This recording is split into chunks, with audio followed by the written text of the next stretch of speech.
Ready, shoot. Okay. Hey guys, Chad Lyman here from PFC C4C. We're at Extreme Couture MMA here in Vegas. Just did some training.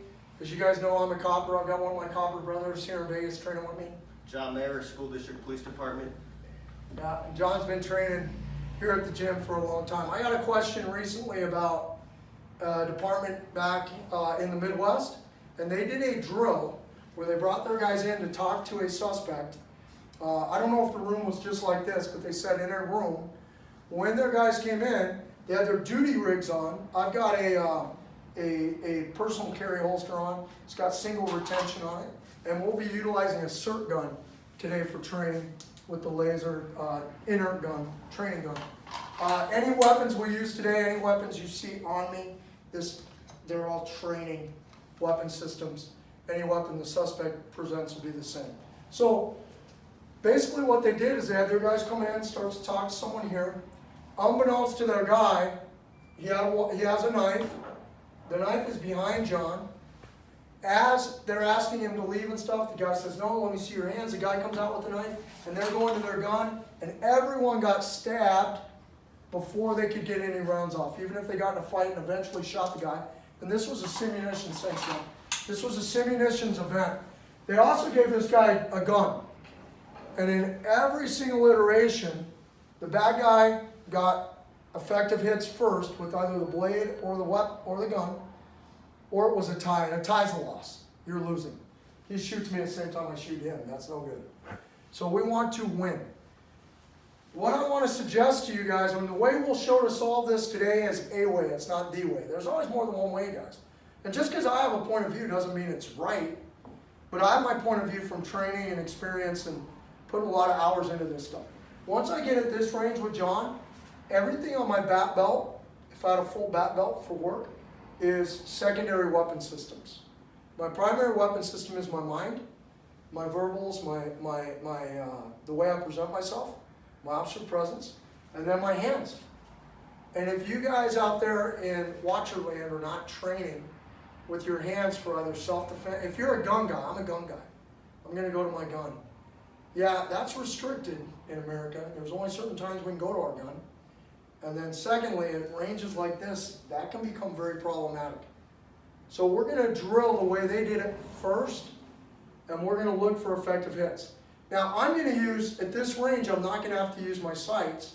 If I do get rounds off, it'll be that close combat shooting, where my hips are telling me where my target is. The laser will show up on John if I actually get rounds on target. We're going to do this at a medium speed so we don't kill each other. And we're not even wearing shoes. We were on the mat here a few minutes ago, so we're not even wearing shoes. But we wanted to shoot this and then maybe give you a couple solutions. Hey, sir, you got to leave. It's time to go. Come on, right out this way. Let me see your hand. Let me see your hand. Let me see your hand. Okay, so the first 3 or 4 rounds were down and to the left, and then eventually I was able to bring that back on him, and I was able to hit. He was nice enough not to sewing machine me, so because we're going part speed, but certainly when we got here, that's not going to be enough. Start to fight to stab me now, and you can make contact. Ready, go.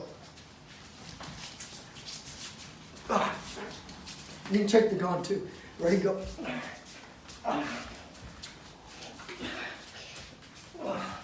This is a pain in the butt for both of us, and not a great. So that exchange is bad. I don't want to have that exchange. So how do we do better? One school of thought that I use, and I'm just going to show you a couple options. I do want to get to my lethal option when I'm presented with a lethal threat like a blade. By the way, this whole scenario gets worse. John, go to the other table.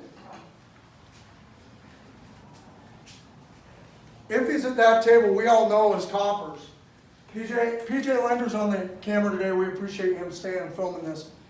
Not a police officer, but super law enforcement friendly, supports us in our training 100%. Very, very talented athlete, and really puts pressure on us when we're here at the gym and makes us safer on the street.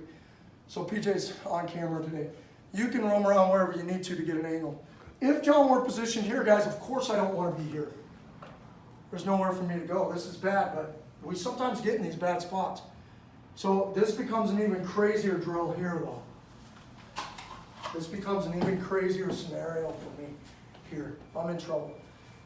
If we still do it at this other angle, and he goes, and I'm starting to try to fend that off, and I'm starting to go, we've got stairs, I might lose spatial awareness, I might be driven here. If I get driven on these stairs, he ends up on top of me, now I've got a whole host of problems here. So, all those are bad options. Let's come back up front and show a solution. This solution will also work deep in the room. But let's work it out here in the open so maybe we have better camera and stuff. Everything here is secondary. When he makes his move, I've got to deal with that. Chris Fry from MDTS, he's also a PFC instructor. He's out in New York. Chris does a lot of small fixed blade stuff for us as a company for Progressive Force Concepts and Code 4 Concepts. You can look Chris up online, outstanding weapons guy. One of the things Chris will say here is at this range, I've got to deal with that initial knife attack with my edge weapon defense. And I'm not even thinking about my force option till I get a position of advantage. In the jiu-jitsu world, we say position before submission. In the C4C world, I say position before everything. Whether it be a real fight or a competition fight. This is a real fight, obviously. I want position before I go after my firearm. I want my firearm as the answer, but I can't make my firearm the answer even by backing up. There's just no backup in the real world out on our calls, guys. So instead of that, as he comes out, I'm going to intercept, control, create an angle. Now Chris says once you're at an angle with control of the near side limb, the timing is correct to get to your gun. I couldn't agree more. It's a core fundamental principle we teach to our students is now it's time to go to my gun. Because I'm getting good hits and there's no more fight over the gun. I can push him away, get good hits and begin to move. And now I'm winning that fight. This department in the Midwest, all their guys lost. And they actually called me on the phone. And they know of me. But we didn't meet each other, we met over the phone. They said, Chad, what are we doing? So I told them I'd do a video, we're going to put it up on YouTube. But everyone can kind of agree or benefit from it. So what I want to do off that initial attack is deal with it, create some kind of an angle. Once I've got an angle, I'm outside and behind the knife. Now I can start to do stuff. I can strike here, I can strike here, I can push. Gun comes out, I'm moving. I can stay on it and get the gun out. But I have to deal with the knife attack by not making space. Space is friend of NASA and whoever's defending. Space equals time for everyone. So when I give John space, I'm giving you opportunity and options, right? I don't want to get in a knife fight at all. And I'd rather be away from the knife. If I open the door and he pulls his knife out, I'm not even coming in the room. I'm going to shoot him from the sidewalk. I'm not even coming in. If I come in, he pulls it out. I'm shooting and I'm moving. I'm trying to buy myself time. I don't mind going to the gun at range. But when I'm at interview distance, and the knife, he goes for the knife. That's okay. But my first movement's got to be to intercept that draw and that application of the knife to me. Get out, down.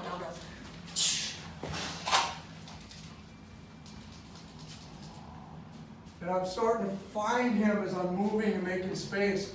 I backed up 2 or 3 steps. I took a second, looked, and I'm back on gun. And I'm moving because he's stepping towards me with the knife.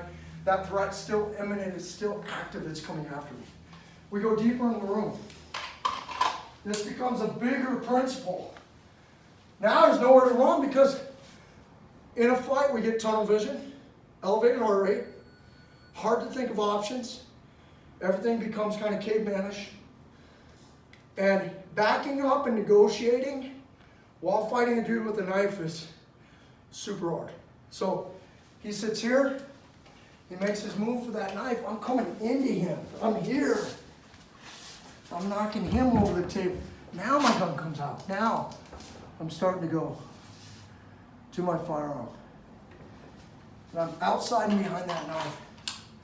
Got a little wonky with my head there for a second. Okay? No, just kidding. All right. Stay with me. All right. So it becomes more imperative. If I make a mistake, position-wise, now I've really put myself in a box.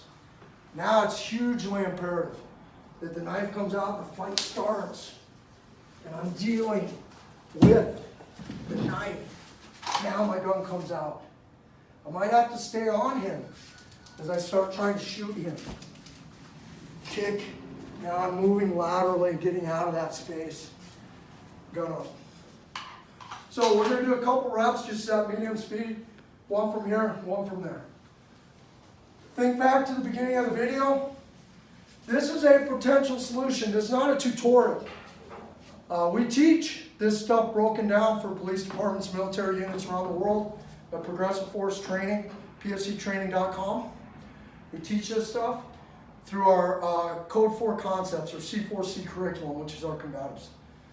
But this is not a tutorial. This is our edge weapon defense mixed into this scenario, dealing with the knife because we're at a distance we can't get away, and then getting to our weapon systems. Sir, you gotta leave. You gotta come out. Let me see your hand. Let me see your hand.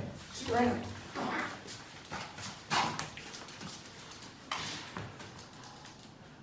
Come on back.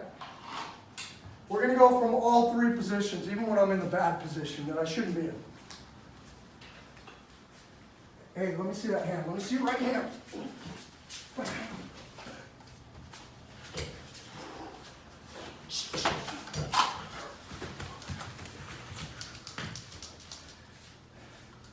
Come on now. So on that one, by the way, these aren't going to be pretty. On that one, I couldn't get to the knife side. I controlled the near side arm, went here, made a break, and then I was moving. Now, I transitioned the gun to here because it was close to him. Last one. I'll start with your hands out front. Knife hands. Start with hands out front. Hey, bud, you gotta leave. They said you gotta go. What are you doing? Don't move. Don't. Knife, knife, knife!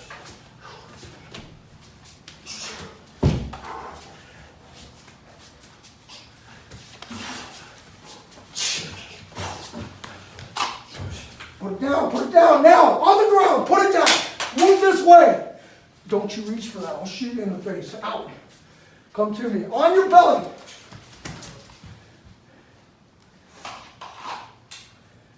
So, mixing in verbals. It's ugly, it's not perfect. But I have to deal with the knife attack. Thoughts, any thoughts to close? No, absolutely. It's just the rule of thumb in law enforcement is always that 28-foot rule. And anytime you do a scenario, if I'm here, Chad is over there, if I have a knife, I'm going to get to him quicker before you can get to that gun. So it's always attacking that weapon first with your hands. So that guideline gives us a guideline that, man, we're inside that 21-foot distance. That guideline's there. And all that does is kind of tweak how we deal with the problem. It's not something that means I'm going to shoot him. I mean, he could be on that side. You noticed on the last one where he did put the knife down, we were closer than 21 feet. But I had a desk. He's starting to obey. He scoops the knife up and goes. I'm moving while shooting. So, firearms tactics, defensive tactics, empty hand, edge weapon, it all feeds together. This is not your answer, guys. This is a solution. But if I can't get to it in a safe manner, I'm going to really have a bad day. You guys go train a little, a lot. Thanks for tuning in. Be safe.